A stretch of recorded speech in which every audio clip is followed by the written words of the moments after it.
Here at the 40th session of the UN Human Rights Council, participants are talking about environmental protection, living standards, education, as well as training and education centers in Xinjiang.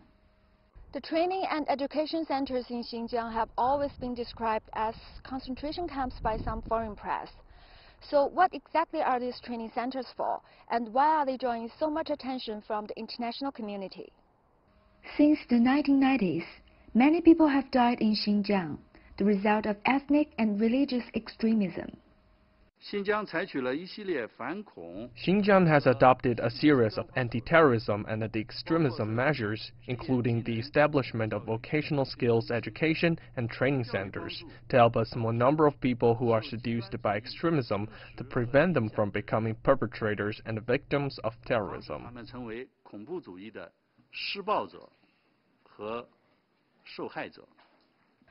These centers teach students about the Chinese language and vocational skills. Last month, Vadim Pisarevich was invited to visit Xinjiang with 7 other UN representatives. He thinks these places are more than vocational centers. They also provide critical, psychological, and social skills. Critical thinking, reflection, ability to resist pressure, ability for problem solving, which help them to be engaged in something negative, to respond to the challenges of their lives.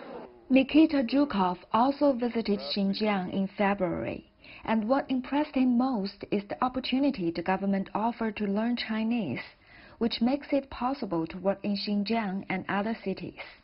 This, like I said, is a social elevator which allows them to avail themselves of this opportunity which was given to them free of charge by the Chinese authorities. We asked Zhukov why some foreign press would prefer to describe these training centers as concentration camps. Maybe because they're successful. Maybe I thought about this, and I'd say it's a very successful policy to, like I said, integrate rural youth into modern life, into society.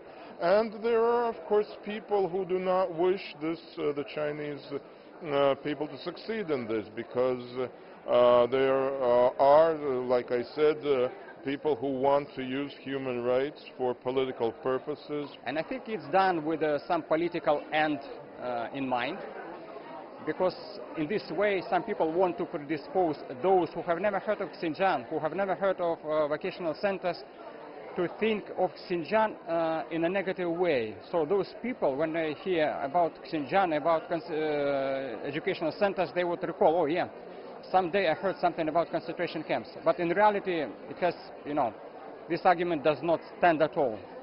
Pisarevich told me he would never forget the smiles he saw on the faces of young people. I mean, the happy face, can they just pretend to be happy? No. They're absolutely natural. I believe young children, adolescents, they're absolutely natural. You cannot, you cannot cheat in this way. Let me tell you that when I was, I believe it was in 2006 in Belarus, we had a delegation from the United Nations Development Program, and they wanted to go to some prison, and I accompanied one senior official, and I went with them. So I saw those faces of prison inmates in prison in Minsk. They were absolutely, different faces from normal children which I saw in the Kashi and Hatan centers. CGTN, Geneva.